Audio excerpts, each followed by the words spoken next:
మన ప్రభు అయిన యేసుక్రీస్తు నామములో మీ అందరికీ శుభములు తెలియజేయచ్చు ఉన్నాను. ప్రియ దైవజనమా, షారోన్ మన్నాలో భాగముగా ఈ దినం మరొక వాక్య భాగమును ధ్యానించుకుందాము. సామెతల గ్రంథము 28వ అధ్యాయము 21వ వచనము. పక్షపాతము చూపుట మంచిది కాదు. ప్రియ దైవజనమా, మనలో పక్షపాత గుణము ఉండకూడదు. మనము ఆరాధించే దేవుడు పక్షపాతము లేనివాడు అని రోమాపత్రిక 2వ అధ్యాయము 11వ వచనములో చూస్తాము. మనలో కూడా పక్షపాతము ఉండకూడదని దేవుడు కోరుచూ ఉన్నాడు. ఆయన ఏ భేదము లేక అందరినీ ప్రేమించాడు. అందరి కొరకు ప్రాణం పెట్టాడు. అందరి కొరకు తన రక్తాన్ని కల్వరి శిలువలో ధారపోశాడు. కాబట్టి మనలో కూడా పక్షపాతము అనే గుణము ఉండకూడదని దేవుడు ఆశిస్తూ ఉన్నాడు. పక్షపాతము మనలో ఉంటే మనము పాపము చేసిన వారము అవుతామని యాకోబు రాసిన పత్రిక 2వ అధ్యాయము 9వ వచనము తెలియజేస్తుంది.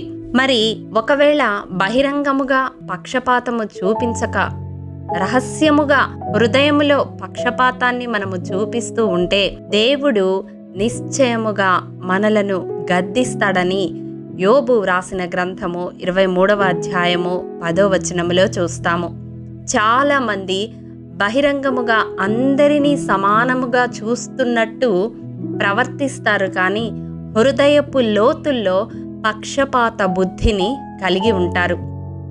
హృదయ అంతరింద్రియములను పరిశీలించి పరిశోధించే దేవునికి అది మరుగైనది కాదు. అతి గుణము గలవారిని ఎవరైతే రహస్యముగా పక్షపాతము చూపిస్తూ ఉన్నారో వారిని దేవుడు గద్దిస్తాడని మనము జ్ఞాపకం చేసుకొనాలి. ఏ విధమైన పక్షపాతము మనము చూపకూడదు అని పరిశుద్ధ గ్రంథంలో మనము చూసినట్లయితే హోదాను బట్టి పక్షపాతము చూపకూడదు. వారి స్థితిగతులను బట్టి పక్షపాతము చూపకూడదు. లేవీయ కాండము 19వ అధ్యాయము 15వ వచనం ప్రకారం బీదవాడని పక్షపాతము చేయకూడదు, గొప్పవాడని అభిమానము చూపకూడదు అని వ్రాయబడి ఉంటుంది. అవును, స్టేటస్ని బట్టి ఈ దినాలలో అనేక మంది మనుషులకు ప్రయారిటీ ఇస్తూ వారికి తగిన హోదా లేకపోతే, తగిన ఆర్థిక స్థితిగతులు లేకపోతే చిన్న చూపు చూడడం సర్వసాధారణమైపోయింది. కానీ దేవుణ్ణి వెంబడించే బిడ్డగా అటువంటి పక్షపాత ధోరణి మనలో ఉండకూడదు. పేద ధనిక అనే భావము మన హృదయాలలో ఉండకూడదు. ఇంకా చూసినట్లయితే ప్రాంతీయ అభిమానముతో పక్షపాతము చూపేవారముగా మనం ఉండకూడదు. లేవియ కాండము 24వ అధ్యాయము 22వ వచనం ప్రకారం మీరు పక్షపాతము లేక తీర్పు తీర్చవలెను, మీలోనున్న పరదేశికి మీరు చేసినట్లు మీ స్వదేశికిని చేయవలెను. ఇక్కడ ప్రాంతీయ పక్షపాతము అనేది ఉండకూడదని మనము చూస్తాము. మనవాడు, మన ప్రాంతమునకు చెందినవాడు, మన కులానికి చెందినవాడు, మన మతానికి చెందినవాడు, మన సంఘానికి చెందినవాడు, మన డినామినేషన్కి చెందినవాడు, ఇటువంటి పక్షపాత ధోరణి మనలో ఉండకూడదు. ప్రియ దైవజనమా, ఈ దినం ఈ వాక్యము ద్వారా దేవుడు మన హృదయాలను సంధిస్తూ ఉండగా మన ఆత్మీయ జీవితాలను సరిచేసుకుందాము. ఒకవేళ పక్షపాత ధోరణి మనలో ఉంటే అది మనలో నుంచి తీసివేసుకుందాము. ఎందుకంటే పక్షపాతము కలిగి ఉంటే మనం పాపం చేసిన వారమే దేవుని దృష్టిలో.